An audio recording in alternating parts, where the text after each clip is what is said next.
Përshëndetje miq, uroj të jeni mirë dhe mirë se erdhët në kanalin tim. Ju ftoj sot të përgatisim bashk hallvën për natën e madhe. Përgatitja e hallvës në këtë natë është më dëshirë, por meqense gjyshja dhe mami ime përgatisnin, vendosa të përgatis edhe unë dhe ta ndaj me ju.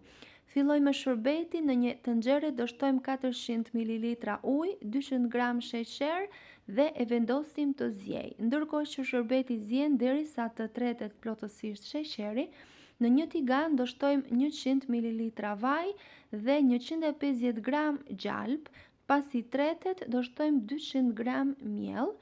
Miellin do ta skuqim duke e përzier vazhdimisht në mënyrë që të mos na digjet derisa të marrë një ngjyrë të artë të kafe.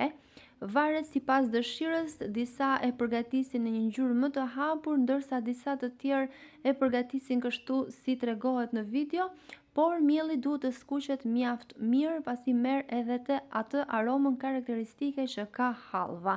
Pasi ka marrë këtë ngjyrë, unë kam shtuar shërbetin pak e nga pak duke e përzier vazhdimisht. Shumë e rëndësishme kjo, vetëm keni kujdes mos digjeni pasi krijon këto fllutçkat që shihni në video dhe vërtet duhet kujdes. E përziejmë vazhdimisht në zjarr të ngadalt derisa masa trashet. Mund të shtoni fruta të thata sipas dëshirës, unë kam shtuar arra dhe vazhdojmë ta trazojmë derisa masa shkëputet nga tigani. Pasi masa shkëputet nga tigani, hallva është gati.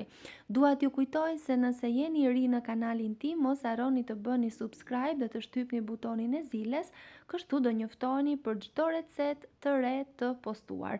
Pothuajse çdo ditë u ndaj recetat të cilat i përgatis për familjen time. Është kënaqësi për mua gjithashtu të mësoj se nga cili vend i Shqipërisë apo i botës më ndiqni. Nëse keni dëshirë, mund të ma shkruani në koment. Hallva është gati, e shoqërojmë me pak arra dhe është gati për ta shijuar. Nëse ju pëlqeu kjo video, pres përshtypjen tuaj në koment. Faleminderit që më ndiqni dhe bashkë do dëgjohemi në receta të tjera të shpejta dhe të thjeshta.